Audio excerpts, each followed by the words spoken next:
नमस्कार मित्रों, मैं डॉक्टर राधाकृष्ण आपका स्वागत करता हूँ। कभी-कभी हमने देखा है कि हमारी गाय-भैंस, हमारी बछड़ी खाना त्याग देती है, खाना खाती नहीं है या फिर उसके पेट में गैस बन जाती है या फिर वो जुगाली नहीं करती है, सुस्त बैठ जाती है, उसकी आँखों में गंदगी आने लगती है और यदि हम उसके गोबर का निरीक्षण करें, गोबर को देखें तो गोबर में भी अपचित जो आहार है, अपचित जो चारा है, उसका अंश बढ़ जाता है। वैसे अपचित अंश की बात की जाए तो आज ज़्यादातर गाय-भैंस के साथ में ये समस्या देखने में आती है। मैं भैंस कह देता हूँ तो लेकिन भैंस को आप अलग कर सकते हो। मैं गाय की बात करता हूँ, गाय की बछड़ी की बात करता हूँ और गाय में भी देसी गाय की बात करता हूँ।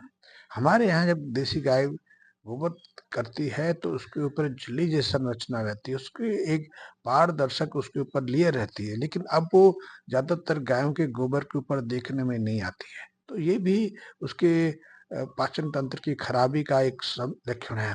तो ऐसे में उसका वजन भी घटना शुरू कर हो जाता है, उसके दूध की जो मात्रा है वो घटती चली जाती है और दूध में फैट की मात्रा है वो भी 3.5% से नीचे रह जाती है। जबकि सामान्यतः यदि देसी गाय अपना चारे को अच्छी तरह से पचा रही है, जुगाली कर रही है, तो उसके फैट की मात्रा 7% तक ही बढ़ जाती है, क्योंकि हमारी कई ऐसी नस्लें हैं, जिनके दूध की मात्रा में फैट की जो परसेंटेज है 7 से 8% के आसपास होती है। तो यदि हमारी गाय के साथ में, हमारी बछड़ी के साथ में ऐसी समस्या देखने में आए कि वो भोजन त्याग दे या उसके पेट में गैस बनने लग जाए या अपचित जो आहार है, अपचित जो उसकी खुराक है, वो गोबर के रूप में बाहर आने लग जाए, तो सामान्यतः हमारे एक रिवाज रहा है, एक प्रचलन रहा है कि जब भी गाय का पाचन तंत्र खराब होता है तो उसे मीठा सोडा दे दिया जाता है। कभी-कभी तो 50 ग्राम मीठा सोडा देने को ही कहा जाता है। मीठा सोडा का लाभ होता है क्योंकि मीठा सोडा जो पेट की एसिडिटी है, जो एसिड है, उसको न्यूट्रलाइज़ करने का काम करता है, उसको निष्क्रिय करने का काम करता है। उससे कुछ समय के लिए गाय के पाचन तंत्र में कुछ राहत मिल जाती है, क्योंकि सामान्यतः हम गाय के पाचन तंत्र के विषय में पूरी तरह से जानते नहीं हैं। क्यों नहीं जानते? क्योंकि हम सोचते हैं जैसा हमारा पाचन तंत्र है, जैसा हम भोजन करते हैं, उसको पचाते हैं और वो हमारे लिए जीवन तुल्य काम करता है, वैसे गाय के साथ में या दूसरे पशुओं के साथ में हम, लेकिन यथार्थ में स्थिति ये नहीं है। गाय का पाचन तंत्र हमसे बिल्कुल अलग है।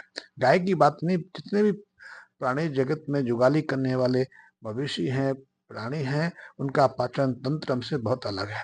हमारे यहाँ पाचन का कार्य बहुत सारे एंजाइम्स करते हैं जो विभिन्न ग्रंथियों से निकलते हैं, लेकिन गाय आदि के अंदर जो पाचन का कार्य है, उसके ल्यूमन में जो जीवाणु रहते हैं, उनका उनका काम है और ये जीवाणु एक विशेष तापमान पर यानी कि 40 डिग्री के आसपास पे ज़्यादा सक्रिय रहते हैं। जब भी टेम्परेचर घट जाता है, टेम्परेचर बढ़ जाता है, तो उनकी सक्रियता घट जाती है। इसी तरह यदि रुमन में यानी कि गाय के पेट में ऑक्सीजन चली जाए तो भी इनकी सक्रियता घट जाती है, क्योंकि वो निर्वात में रहकर, बिना ऑक्सीजन के माहौल में रहकर ज़्यादा काम कर पाते हैं। इसी तरह यदि इन जीवाणुओं को पर कोई नुकसान हो जाए, आप एंटीबायोटिक्स खा लें, कुछ विष विष जैसे चीज़ों का गाय आदि को सेवन कर ले या फिर आजकल बहुत सारी पेस्टिसाइड, इंसेक्टिसाइड या यूरिया आदि उनके पाचन तंत्र में पहुँच जाती है, तो इन जीवाणुओं पर विपरीत असर पड़ता है, उसकी पाचन क्रिया थोड़ा धीमी पड़ जाती है और ऐसे में गाय ना तो जुगाली करती है, ना गाय पूरी तरह से चरती है। सामान्यतः देखा होगा कि हमारी गाय प्रतिदिन 10-12 घंटे चरने में लगाती है। जब वो चरती है तो घास की जो कोपलें होती हैं, जो मुलायम-मुलायम उसके ऊपर की जो शाखाएँ होती हैं, उनको चबाने का काम करती है। गाय हमेशा हार्ड से सख्त आहार चरने से परहेज़ करती है। लेकिन व्यवस्था है, जब आप सूखा चारा देंगे, हार्ड चारा देंगे तो खाती है। तो उसका भी उसके जो रूमेंस हैं, जो बैक्टीरिया हैं, उनकी सक्रियता पर विपरीत असर पड़ता है। ऐसे में वो कम खाती है या फिर उसको पूरी तरह से पचाती नहीं है और जुगाली करने में भी गाय 4 से 6 घंटे का समय प्रतिदिन लगाती है। तो पहले तो वो चरती है, चरते-चरते अपने रुमन में जो पेट है उसको भरती चली जाती है और एक बार में गाय की चरने की जो क्षमता है 20-25 किलो के आसपास रहती है। फिर जब वो सामान से बैठ जाती है, चराई के समय उसकी जो आहार है, जो घास-फूस वो खाती है, उसमें उसकी कुछ मात्रा में तो लार मिल जाती है, कुछ कुछ मात्रा में उसके ल्यूमन में जाके कुछ जो ग्रंथियाँ का जो फ्लूइड है, ग्रंथियों का तरल है, अपने एंजाइम के साथ में उसमें मिश्रित होता रह जाता है और र्यूमन में बहुत सारी संख्या में माइक्रोफ्लोरा रहते हैं, जीवाणु रहते हैं, वो वहाँ अपना काम शुरू करते हैं। जब गाय एक बार चर लेती है तो आराम से बैठ के या खड़े होके जुगाली का काम करती है और जुगाली करना पशुओं के लिए बहुत महत्वपूर्ण है। इस जुगाली से ही उसका जो चरा हुआ आहार है उसकी उपयोगिता उसके लिए साबित होती है। चरने में चरने में तो वो अपना सिर्फ पेट भरती है, जुगाली में वो पाचन की क्रिया करती है और वो बहुत महत्वपूर्ण है क्योंकि इस प्रक्रिया में जो जीवाणु जो माइक्रोफ्लोरा हैं वो अपना काम करते हैं। तो वही फैट पैदा करते हैं, वही प्रोटीन पैदा करते हैं, अमीनो एसिड उत्पन्न करते हैं, ग्लूकोज पैदा करते हैं, यानी विटामिन आदि सबको प्रयोग उत्पन्न करने की प्रक्रिया में जुगाली की बहुत महत्वपूर्ण भूमिका है।